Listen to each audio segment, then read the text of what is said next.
proprio in questo momento molto difficile che ci sta mettendo tutti a dura prova. Penso alle persone malate e alle loro famiglie. Penso a chi rischia di perdere la vita a causa del Covid. Penso agli operatori sociosanitari costantemente in pericolo.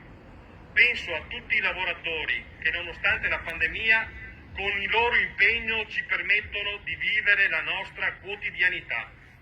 Penso ai volontari della protezione civile e a tutti coloro che agiscono per dare un aiuto.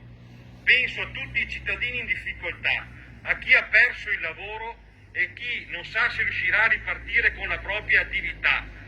Penso infine alle forze armate che oggi celebriamo per l'immenso lavoro che sempre compiono per preservare la nostra sicurezza.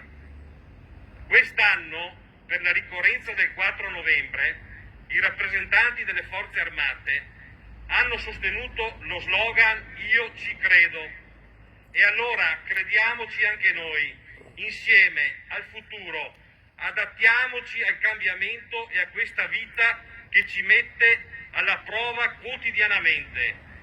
Impariamo ad affrontare questa epidemia e tutti i problemi creati dal virus con coraggio e speranza, provando a cercare pace e serenità.